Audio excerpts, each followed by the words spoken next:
150 টাকার ভিতরে কেউ চিনি গুঁড়ো চালের পোলাও খাবে, ভাত খাবে, বা একবারই মাংস খাবে, বা এক কথায় একটা লোক খাইতে জিজু লাগে, এক কথায় সালাদ থাকিয়ে ভর্তা, মাছ ভর্তা, আলু ভর্তা যা লাগে আমি সব দিয়ে দেবো। 150 টাকায় একদম প্যাকেজ খাওয়া। একটা ছাড় হলো 3 বাড়ি মাংস যদি একজনে খাইতে পারে তার একবারই ফ্রি দেবো। যে কোনো কাস্টমার যদি রফিকুল নাম হয়, তার যদি আইডি কার্ডের ফটোকপি দেখায়, আমি 100 টাকা প্যাকেজে তার দিয়ে দেবো। হিন্দু মুসলিম ভাই ভাই চলেন নাককারিহাট রফিকুল ভাইয়ের হাঁসের মাংস খাইতে যাই। আসসালামু আলাইকুম সবাইকে, আশা করি সবাই ভালো আছেন, সুস্থ আছেন। আমি এখন বর্তমানে আছি নাককাটিয়ার হাট, কুড়িগ্রামের মধ্যে। এখানে আসছি মূলত রফিকুল ভাইয়ের হাঁসের মাংস ভুনা খেতে। এইখানে উনি নাকি চিনি গুঁড়া পোলার চালের ভাত আনলিমিটেড দিয়ে হাঁসের মাংস ভুনা বিক্রি করতেছে 6-7 পিস দিয়ে মাত্র 150 টাকা প্যাকেট। ওনার কাছ থেকে আমরা জানার চেষ্টা করব 150 টাকার ভিতরে 7-8 পিস হাঁসের মাংস দিয়ে চিনি গুঁড়া পোলার চাল দিয়ে আনলিমিটেড ভাত কিভাবে সম্ভব এই রেটের মধ্যে। বর্তমানে যে ঊর্ধ্বগতির বাজার, এই বাজারের মধ্যে কিভাবে সম্ভব এটা জানার চেষ্টা করব। পাশাপাশি ওনার যে হাঁসের মাংসটা এত টেস্ট কিভাবে হয় সেই রেসিপিটা আপনাদের দেখানোর চেষ্টা করব। তো চলেন তাহলে দেরি না করে ভিতরে যাই, ওনার কাছ থেকে আমরা আরো বিস্তারিত জানার চেষ্টা করি। আঙ্কেল, এখানে তো আপনি দেখা যায় হাঁসের মাংস করতেছেন নাকি? এটাই তো সেই হাঁসের মাংস? সেই হাঁসের মাংস এটা। আচ্ছা, এইখানে কি কি দিলেন? এখানে এই মতো খালি মাংস আর তেল দিছি, এখন পেঁয়াজ দেবো। মশলা একটু পরে দেবো।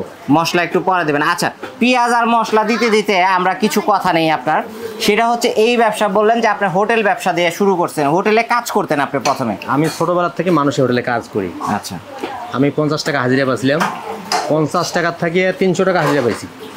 300 টাকার থাকিয়ে আমি হোটেল করি নাই। তখন এখন মনে করেন যে 300 টাকা আমার পোষায় না।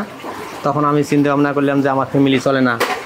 তখন আমি নিজে হোটেল দিছি, ব্রাক থাকি বা গ্রামীণ ব্যাংক থেকে টাকা নিয়েছি 3000 টাকা নিয়ে। ওই 2টা হাঁস, একটা হাঁস এইভাবে চালাতে চালাতে আমার একটু হাঁস দোকানটা আস্তে আস্তে বাড়াতে বাড়াতে এখন বড় হয়ে গেছে। আচ্ছা, 50 টাকা হাজিরায় হোটেলে কাজ শুরু করতেন, তখনকার কোনো তিক্ত অভিজ্ঞতা থেকে কি আপনি এই নিজে হোটেল দেওয়ার চিন্তা ভাবনা নিলেন? তখন থেকে চিন্তা ভাবনা, আমি যখন কাজ শিখছি, আমাদের মনে করেন যে রাধুনী হোটেল, কুড়িগ্রাম ডিস্ট্রিক্টে রাধুনী হোটেলের বিশাল এক মহাজন, উনি আমার উস্তাদ, উনি একজন বাবু ছিল, মারা গেছে, আল্লাহ করে ভালো হোক। উনি আমাকে এই কাজ শিখেছে। যেদিন মারা গেছে তারপরে থেকে আমি সিদ্ধান্ত নিয়েছি, আমার উস্তাদ তো মারা গেল, আমি এখন নিজেই হোটেল চালু করে দেবো। আর এই জন্য আমি নাককারি হাটে আসি, আমাদের এটা হলো দেশের বাড়ি, আমি এখানে আসি আবার হোটেল চালু করে দিছি।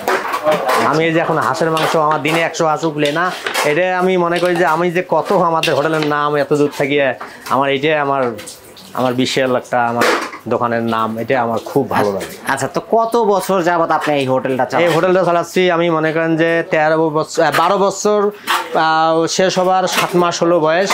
এখন 12 বছর 7 মাস আমার হোটেলের বয়স।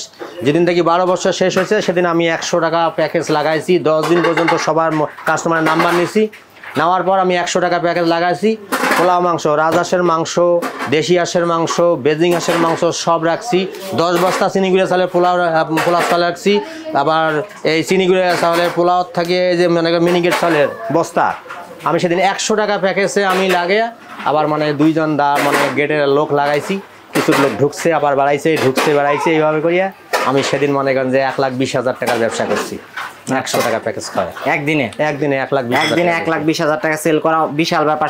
খাবারের টেস্ট না থাকলে এত সেল করা সম্ভব না। একদম, সেটা সেই মানুষ কত দূর থেকে যে মানুষ আছে। আমি আবার সবার নাম্বার নিয়ে আবার ফোন করছি 7 দিন পর্যন্ত। আচ্ছা, তো এইখানে তাহলে এখন হচ্ছে রান্না শুরু হয়ে গেল। রান্না শুরু করলাম। এখন আসলে রফিক চাচার বিখ্যাত হাঁসের মাংস, ব্রিজের পূর্ব সাইডে আমাদের হোটেল, বিখ্যাত হাঁসের মাংস রান্নার যে রেসিপিটা, যে স্বাদটা কিভাবে আসে সেটা আমরা দেখানোর চেষ্টা করব। এখানে প্রথমে আছে হচ্ছে হাঁসের মাংস, বেজিং হাঁস, এটা এর সাথে দিল হচ্ছে পেঁয়াজ আর হচ্ছে প্রথমে এই যে রসুন দিলাম, রসুন, আবার এই যে লবণ দিলাম। এখন লবণ দেওয়ার পরে এটা কিছুক্ষণ মাংসটা আমরা ভুনিয়া করে দেবো। এই একটা তেল আছে, তেলটা বাড়াইবে, বাড়ার পরে আমি তারপরে মশলা দেবো। আগে মশলা দিলে ওই মশলাটা পোড়া যাবে, মাংস হবে না, হাঁসের মাংসটা গন্ধ করবে। আচ্ছা, তো এইটা কিন্তু মহিলা মানুষ যারা আছে, যারা বাড়িতে বসে দেখবে, তাদের জন্য কিন্তু একটা টিপস ভালো। তাদের জন্য আমি বলি দিই, ওইভাবে খাইতে পারবে। আচ্ছা, তো আঙ্কেল শিখিয়ে দিবে। আচ্ছা, মহিলা মানুষ যারা বাড়িতে হাঁসের মাংস পাক করবে, হ্যাঁ, বা হাঁসের মাংস খাওয়ার মন চাবে, তাদের বাড়িওয়ালা ভাইকে বলবে যে একটা হাঁস নিয়ে আসলে ভালো করে পরিষ্কার করে দিলে, দেওয়ার পরে এই হাঁসটা ভালো করে পুড়িয়ে একটা তেল আছে, তেলটা বাইর করে ফেলবে। আচ্ছা, তেলটা বাইর করার পরে যখন মাংসটা ভালো খাওয়ার যেটা মাংস সাইজ করে বাইর করে নেবে, এর পিছনে একটা মাংস আছে, এই জায়গাটা কাটি ফেলে দিতে হবে। আচ্ছা, ফেলে দিলে মাংসের গন্ধটা চলে যাবে। যাওয়ার পর মাংস এরকম করে সাইজ করে কাটি নেওয়ার পরে পিছন দিকে বলতে লেজের দিকে যে অংশটা থাকে এটা কাটি ফেলে দিতে হবে। ওটা কাইটা ফেলা দিতে হয়। হ্যাঁ, মহিলারা আমার মানুষরা বুঝে যে কোন অংশটা। আর এই মাংসটা যখন উড়াই দেবে চুলের মধ্যে, তখন পেঁয়াজ মানে একটা হাঁসে মনে করেন যে 250 গ্রাম পেঁয়াজ, একটু রসুন আর একটু লবণ দিয়ে মাংসটাকে ভুনে করতে একটা হবে। হাঁস কতটুকু ওজনের হাঁসের সাথে 250 গ্রাম পেঁয়াজ দিবে? 250 গ্রাম, 1 কেজি মাংস হলে 250 গ্রাম পেঁয়াজ। 1 কেজি হাঁসের মাংসে 250 গ্রাম পেঁয়াজ। হ্যাঁ, হ্যাঁ। তারপরে একটু রসুন দিতে হবে, একটু লবণ দিতে হবে, আর কিচ্ছু দেওয়া লাগবে না। আর তেলটা কি রকম পরিমাণ লাগতে পারে? তেলটা মনে করেন যে ফুল 1 পোয়া তেল লাগবে। 1 পা তেল 250 গ্রাম লাগবে। তেলও লাগবে, 250 গ্রাম পেঁয়াজ। আচ্ছা, 250 গ্রাম তেল, 250 গ্রাম পেঁয়াজ লাগবে হচ্ছে 1 কেজি হাঁসের মাংস রান্নার ক্ষেত্রে। রান্না করতে। আচ্ছা, রান্না কিভাবে উড়াই দেবে, যখন একসঙ্গে উড়াই দিবে, তখন একসঙ্গে উড়াই দেওয়ার পরে আর কিছু মশলা দেওয়া যাবে না এখানে। আর যখন মশলা দিবেন তখন কিন্তু পুড়ে যাবে। পুড়ে যাবে। মশলা পুড়ে গেলে কিন্তু হাঁসের মাংস সিদ্ধ হবে না, তারপরও হাঁসের মাংস গন্ধ করবে। এই মাংসটা, এই পেঁয়াজটা যখন গলি যাবে, তখন আবার মাংসটা একটু ভুনা হবে, তারপর একটু পানি দিতে হবে। পানি দিয়ে একটু বাদাম বাটা দিতে হবে, সামান্য একটু বাদাম বাটা, একটু বাদাম বাটা দিতে হবে। আচ্ছা, একটু আদা দিতে হবে, একটু কাঁচা মশলার বাটনা দিতে হবে। দেওয়ার পরে আবার মশলা যখন মনে করেন যে মাংসটা সহকারে যে অ্যাডজাস্ট হয়ে গেল, তখন আবার একটু পানি মারতে হবে। পানি মারলে আবার মাংসটা খাওয়ার মতন উপযুক্ত হবে। একদম কড়া পাক দিলে এটা হবে হাঁসের মাংস কালো ভুল। তাছাড়া হাঁসের মাংস বাড়িতে খাইলে কেউ একসঙ্গে মশলা দিয়ে পাক করলে ও খাইতে পারবে না, গন্ধ করবে। তার যে ভাইয়ের হাতের ডাং খাইতে হবে, মারি খেতে হবে। আর না হলে আমার দোকানের কথা খেয়াল করতে হবে, যে দোকানে কিরম পাক হয় যাইতে হবে। এই যে তার মানে যদি কোনো আপুরা যদি শিখতে চায় আপনার কাছে যে না আমি পারতেছি না আমার হাজবেন্ডকে মনের মতো করে খাওয়াইতে, আপনার কাছে আসলে সেই রেসিপিটা শিখে নিতে একটা হবে। কথা বলতে হয় কি, নাগেশ্বরী হাটে আমার সামনের বছরে নাগেশ্বরী হাট বাজারের পাশে এক মহিলা মাইর খাইছে। খাওয়ার পর ওই মহিলা তার স্বামীকে নিয়ে আসি আমার এখানে দাঁড় থেকে শিখে নিয়ে চলে গেছে। মিথ্যে কথা বলবো না, নাম্বার আমাকে দিয়ে গেছে, এখন নাম্বারই কথা বলতে পারেন। উনি মাইর খেয়েছে একদিন, মাইর খাওয়ার পর তার স্বামী নিয়ে আসিয়ে আবার আমার ওই মহিলা আমার কাছে শিখিয়ে চলে গেছে। আচ্ছা, তো আপনার কাছে হাঁসের মাংস শিখে গেছে, হাজবেন্ডের প্রতি ভালোবাসা কতটুকু? একদিন এই হাঁসের মাংসের পাক যদি খায়, তাহলে উনি যদি সে পাক করতে পারে, তাহলে আমার হোটেল তো চলে আসবে। এই জন্য আমি বেশি খেতে চাই না। আচ্ছা, বুঝতে পারছি। বুঝছেন না, এই হলো ঘটনা। এই যেখানে 4টি হাঁসের মাংস তুলে দিয়েছি, আধা ঘন্টা পর্যন্ত এই হাঁসের মাংস জাল করতে করতে হাঁসের মাংস সাইজ হয়ে যাবে, তারপর খাওয়ার উপযুক্ত হয়ে যাবে, তারপর আমরা বিক্রি করবো। এরপর মশলা দিবেন? এরপরে মশলা দেবো। আচ্ছা, এক কথায় যে 10 মিনিট পর। আচ্ছা, এখন থেকে 10 মিনিট 10 এইভাবে মিনিট করে পরে ভাজা ভাজা হবে। হ্যাঁ, ভাজা হবে, মশলা দেবো 10 মিনিট পর। 10 মিনিট পর 10 মিনিট পর মশলা দেওয়ার পর আবার 10 মিনিট জাল দেবো। জাল দেওয়ার পর মাংসটা নামিয়ে দেবো।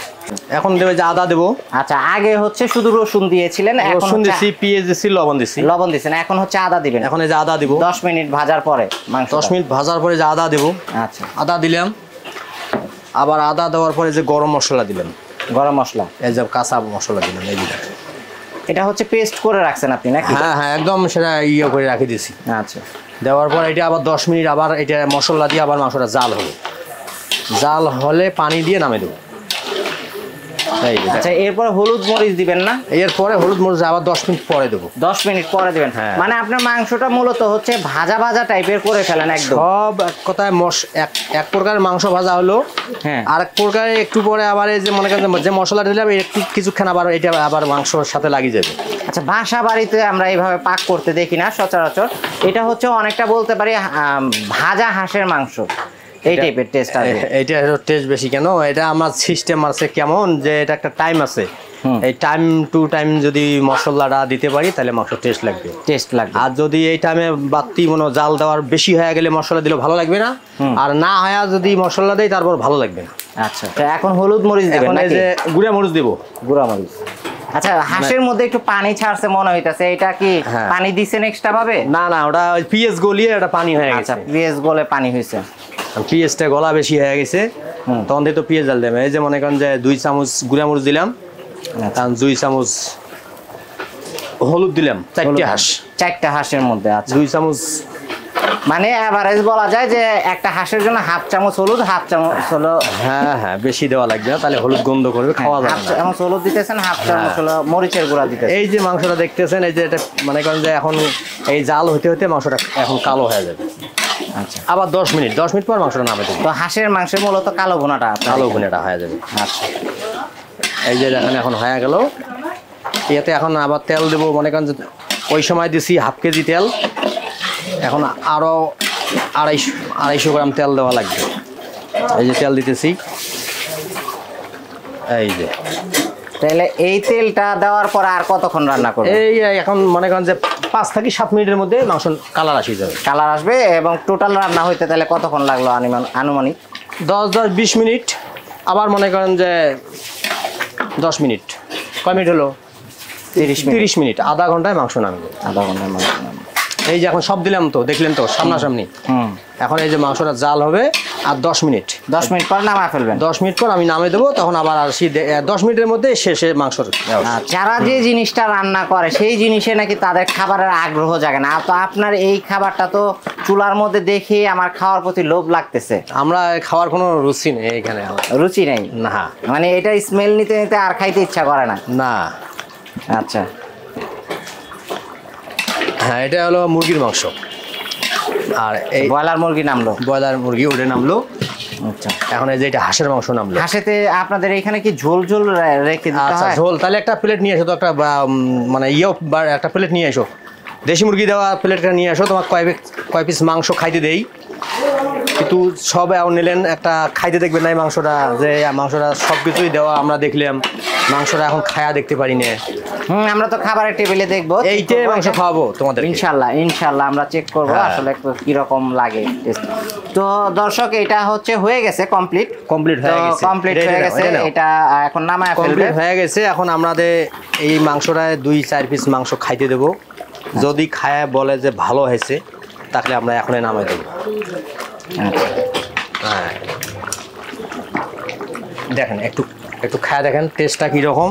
তো অনেক গরম গরম গাইস। হ্যাঁ, আসলে মাত্র চুলার মধ্যে এই যে দেখেন একদম গরম।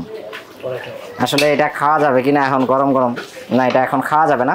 তো আমরা টেবিলে যেই খাই, যদিও ভালো বেশি। নামে দাও মাংস, নামে দাও। এটা নিয়েই হচ্ছে টেবিলে যাব। হ্যাঁ, দেন মাংস নামে দেন। মাংস কালার পাল্টি যাবে, না হলে আর একটু বেশি জাল হলে মাংসটা আবার কালার পাল্টি যাবে, তখন খাওয়ার রুচি কমে যায় মানুষ। আচ্ছা, হ্যাঁ, এখন এই খাওয়াইয়ের কথা যা এখানে যাবে। এই যে দেন, এটা নামে দেন। এই যে দেখেন, আস্তে আস্তে নামে দাও। দেখেন কোনো জায়গায় যেন ঝোল পড়ে না।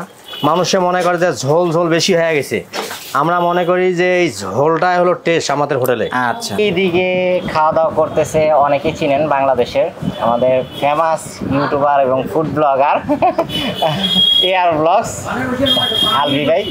তো ভাই, এইখানে আসছেন খাওয়া দাওয়া করতে, কিরকম লাগতেছে খাবারটা? এখানকার খাবার খুবই ভালো। এখানে কিন্তু আমি প্রথমবারের মতো আসি নাই, এর আগে কিন্তু একবার আসছি। আমার চ্যানেলে কিন্তু এটার একটা ভিডিও আছে। এইখানকার সব থেকে মজার যে বিষয়টা, মাত্র 150 টাকা দিয়ে আপনি এক বাটি হাঁসের মাংস পাবেন, সাথে ভাত পাবেন আনলিমিটেড। মানে আপনার সামনে গামলা ধরে ভাত দেওয়া হবে, আপনি যতক্ষণ খেতে পারবেন, পেট চুক্তি। আর হাঁসের মাংস কিন্তু অল্প নয়, অনেক পিস, 7-8 পিস, অনেক সময় 10-12 পিসও পড়ে যায়। 5 থেকে 6 পিস অ্যাভারেজ আপনি পাবেনই। আমি গতবার যখন ভিডিও করছি 8 থেকে 10 পিস কিন্তু মাংস পেয়েছিলাম। আর হাঁসের মাংসের টেস্ট খুবই ভালো। এই প্রাইস রেঞ্জে যে এত কোয়ান্টিটিতে খাবার দিচ্ছে, এটা সব থেকে আমার কাছে বেশি ভালো লাগে। আর এই প্রত্যন্ত গ্রামে, এরকম গ্রামীণ পরিবেশের মাঝখানে এরকম একটা ছোট্ট একটা ভাঙাচোরা খাবারের দোকানে বসে খাবার খাওয়ার অভিজ্ঞতাটা আসলে খুবই জোস। এই হচ্ছে হাঁসের মাংসর প্লেট। এটা প্রাইস পড়বে হচ্ছে 150 টাকা, সাথে রাইস থাকবে আনলিমিটেড। এটা হচ্ছে চিনি গুঁড়া পোলার চাল খান, চালের ভাত খান, বা এমনি সাদা ভাত খান, মিনিকেট চালের সেটা খান, যেটা এখানে আপনার হচ্ছে আনলিমিটেড ভাত থাকবে। এইখানে মাংস থাকে হচ্ছে 6 থেকে 7 পিস, কিছু কিছু ক্ষেত্রে বেশি ছোট হলে 8-9 পিস 10 পিসও হয় অনেক সময়। হচ্ছে ব্রয়লার মুরগি প্যাকেজ, এটার সাথেও আপনার আনলিমিটেড রাইস পাবেন, সেটা পোলার চাল খান বা এমনি ভাত খান, যেটা এখানে এটার মধ্যেও 4 থেকে 6 পিস থাকে। মাংসের পিস যদি ছোট হয় তাহলে 6 পিস থাকে, আর একটু বড় হলে মনে করেন 4-5 পিসের মতো থাকে, সাথে আলু দেওয়া আছে। এটা কেউ যদি চায় যে কারো কাছে টাকা কম আছে, তাহলে তো বললোই আঙ্কেলে যে 50 টাকা দিলেও উনি ব্রয়লার মুরগি দিয়ে খেতে পারবে একবেলা। তো এখন কথা হচ্ছে চিনি গুঁড়া পোলার চালের যে ভাতটা, সেটা হচ্ছে ওনারা শুধুমাত্র শুক্রবার দিন করে। আর নর্মাল দিনগুলোতে আপনারা হচ্ছে মিনিকেট চালের যে ভাতটা, এটা পাবেন। এটা আনলিমিটেড ভাত থাকে। আমরা প্রথমে স্টার্ট করব হচ্ছে ব্রয়লার মুরগি দিয়ে। আমরা চেক করব যে ব্রয়লার মুরগি দিয়ে কীরকম, যদিও হাঁসের মাংসের জন্য ওনার দোকানটা বিখ্যাত। আমরা 1 পিস আলু নিব, 1 পিস ব্রয়লার মুরগি নিব। প্রথমে এটা দিয়েই ট্রাই করি। এর আগে তো বিশিষ্ট ব্লগার আমাদের যে আলভি ভাই, তার কাছ থেকে শুনলেনি যে খাবারের রিভিউটা কীরকম। আমি ওনার মতো এত ভালো রিভিউ না দিতে পারলেও আমরা চেষ্টা করবো যে রিভিউটা দেওয়ার।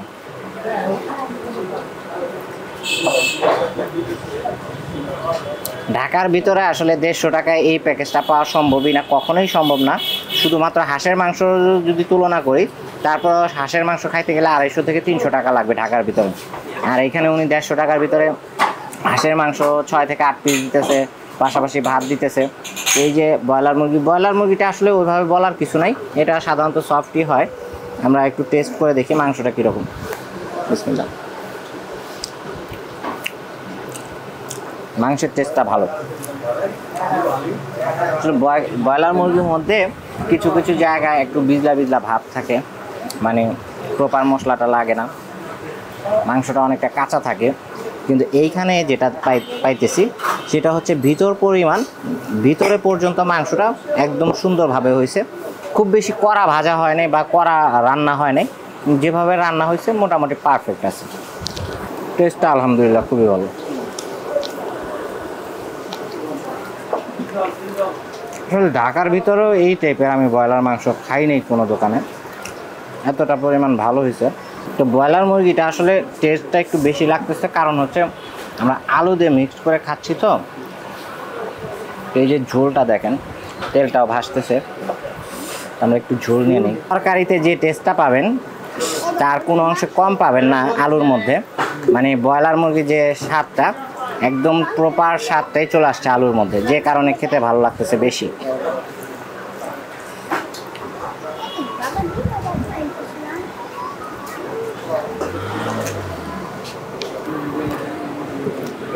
এরপরে আমরা যেটা ট্রাই করবো এটা হচ্ছে হাঁসের মাংস।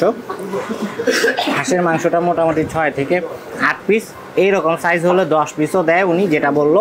আমাদের এইখানেও মোটামুটি 7-8 পিসের মতো আছে। 1 2 3 4 5 6, হ্যাঁ 7-8 পিসের মতো আছে। এইখান থেকে আমরা একটু ট্রাই করি,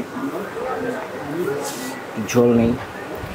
এটা হচ্ছে উনি ওপেনেই বলে দিল, যদিও ঢাকার ভিতরে অনেক দোকানদার স্বীকার করে না বেলজিয়াম হাঁস বিক্রি করলে, কিন্তু উনি বলেই দিল যে উনি বেলজিয়াম হাঁস, দেশি হাঁস যখন যেটা পাচ্ছে সেটা দিয়ে বিক্রি করতেছে। মশলাটা দেখেন একদম মানে ঘন মশলা, পেঁয়াজ দিয়েই করলো। অনেক জায়গাতে আসলে মিষ্টি কুমড়া ব্যবহার করে, অনেক জায়গাতে পেঁপে ব্যবহার করে ঝোলটা গাঢ় করার জন্য, কিন্তু এইখানে পুরো রান্নার প্রসেসটা আমরা নিয়ে নিলাম। ওই টাইপের কোনো কিছু উনি ব্যবহার করে নাই, যেটা আমার কাছে খুবই ভালো লাগলো। আর হাঁসের মাংসটাও খুব দ্রুত রান্না হলো। এই যে দেখেন আপনারা, হাঁসের মাংস যদি মাংসটা দেখাই, শুধু ভিতরের টেক্সচারটাও দেখেন, একদম জুসিনেসটা রয়ে গেছে। এই যে দেখেন একদম তেল ভাব যেটা, সেটাও প্রপারভাবে দেখা যাচ্ছে। এবং ভাতের সাথে যদি খাই দেখি কীরকম লাগে, অসাধারণ লেভেলের টেস্ট।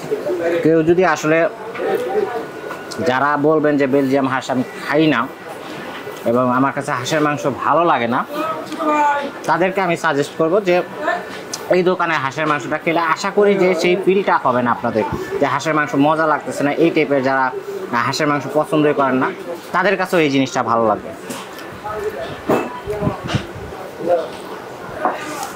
আমরা খেতে থাকি। এই ছিল মূলত আজকের মতো ভিডিওটি কেমন লাগলো সবাই কমেন্ট করে জানাবেন। আর এটার লোকেশনটা আমি আবার বলে দিচ্ছি, এটা হচ্ছে নাককাটিয়ার হাট, কুড়িগ্রামের মধ্যে পড়ছে। ব্যানারের মধ্যে আপনারা ঠিকানাটা দেখে নিতে পারবেন। রফিক ভাইয়ের হাঁসের মাংস ভুনা খেতে আসছি আমরা, তো এখানে আসলে মোটামুটি ওনার খাবারটা খেতে পারবেন যারা খেতে চান। ভালো থাকবেন সবাই, সুস্থ থাকবেন। আজকের ভিডিও এখানেই শেষ করতেছি। আল্লাহ হাফেজ।